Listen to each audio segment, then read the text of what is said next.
Have you ever looked at a company and just wondered, how do they do it? Why do some businesses seem to soar, while others, even huge ones, just fizzle out?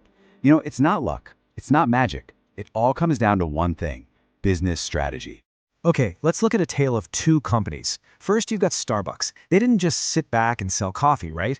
They strategically upgraded their stores, they nailed digital ordering, and they kept their menu fresh. And sales? They went through the roof. Then you have Kodak, a giant. They practically invented the core tech for digital photography, but totally failed to build a real strategy around it. And poof, they were gone. It's such a stark lesson in the power of having a plan. So no, the difference between Starbucks and Kodak wasn't luck. The secret ingredient for any organization that thrives, whether it's your local coffee shop or a massive tech company, is strategic management. It's the engine that separates the companies that adapt and win from the ones that get left behind.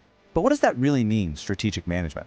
Well, think of it as the whole game plan. It's all the big decisions and all the little actions you take to create and then, this is key, execute a strategy. And check out this phrase, a competitively superior fit. It's not just about having a plan. It's about crafting a plan that makes you uniquely suited to win in your specific environment. That sounds pretty good, but how do you actually do it? Well, strategy isn't some mysterious art. It's a process. So let's open up the strategic toolkit and see exactly how you formulate a winning strategy. This is the question every leader has to face. You've got all these different paths you could take, so where in the world do you start? The answer is always the same. You start by getting brutally honest about where you are right now. And the number one tool for that job is the good old SWOT analysis. It's this incredibly simple but powerful framework that makes you look in two directions. First, you look inward at your strengths and weaknesses, the stuff you can control. Then you look outward at the opportunities and threats in the market, the stuff you can't control but absolutely have to deal with. And this is what it looks like in the real world. Take a big grocery chain like Kroger. Internally, a huge strength is their private label brands. People love them. But a weakness? They're carrying a lot of debt. Now looking externally, there's a massive opportunity in online sales. But the threat? Oh, it's a big one. You've got rivals like Walmart and Amazon just breathing down your neck. A great strategy has to use those strengths to grab those opportunities, all while protecting against those threats. All right, so once you've done your SWOT analysis, you've got to make some choices.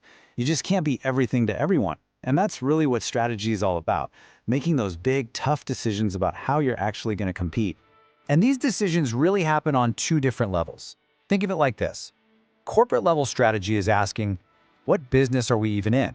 It's like deciding if you're going to build a skyscraper or a single-family home. Then you've got business level strategy, which asks, okay, now that we're in this business, how do we win? That's like deciding how to design the rooms to make them the absolute best. For that big corporate level question, one of the classic tools is the BCG Matrix. It helps a big company decide where to put its money. You might have a bright prospect, like Disney Plus was when it first launched, a risky bet in a fast-growing market. If it works, it becomes a star. Then you've got your cash cows, these stable, mature businesses that just generate money you can invest elsewhere. And finally, you have dogs, low-growth businesses that are often sold off, like when Time and Fortune magazines were divested. Okay, now let's drop down to the business level. The famous strategist Michael Porter laid out the core choices. You can go after a broad market by being totally unique. That's differentiation. Think Apple. Or you can win by being the cheapest, most efficient player out there. That's cost leadership, like Walmart. But you can also aim for a narrow niche market. Take Allegiant Air. They have a super focused strategy. Fly people from small towns to vacation spots for as cheap as possible.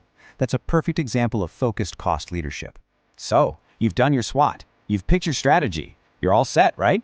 Nope, not even close. Now comes what is, without a doubt, the hardest part of all, actually making it happen. Welcome to the Execution Challenge. And listen, this isn't just some textbook theory. You ask any manager who's actually in the trenches, and they will all tell you the same thing. Coming up with a cool idea is one thing, making it a reality, that's a whole other ballgame. And the numbers on this are just wow. 70%. That is the estimated failure rate for most big strategic changes. And the main reason they fail? It's not because the strategy was bad. It's because of a failure to execute. So, how do you beat those odds? Well, it always starts at the top with visible leadership. Leaders have to live and breathe the new strategy. From there, you need clear roles so everyone knows exactly what their part is. Then you have to build a culture of candid communication. where people can actually have honest debates. And finally, you tie it all together with the right HR practices. You have to hire, train, and reward people in a way that actually supports the new direction. All right, let's bring this home and make it personal. Because strategy isn't just something companies do. It's also about how you think. And understanding your own style can be a game changer. So I want you to think about it for a second. When you face a big challenge, are you the one who loves dreaming up the big, new, out-of-the-box plan, the formulator? Or are you the person who gets excited about rolling up your sleeves and figuring out how to make that plan actually work, the implementer? You see, the strategic formulator is all about that dream for the future, hunting for the big breakthrough. The strategic implementer, on the other hand, is grounded in today, committed to making things work better right now. And here's the absolute key. A great organization needs both. You have to have both. The visionary's dream and the operator's discipline. One without the other is either a plan that goes nowhere or just a dead end. And that really brings us to the heart of it all. At the end of the day, the most powerful strategy isn't just a to-do list or a set of orders. It's a vision. It's a purpose so compelling that it doesn't just tell people what to do, it inspires them with a deep understanding of why. As Antoine de Saint-Exupéry so beautifully put it, if you want to build a ship, teach them to yearn for the vast and endless sea.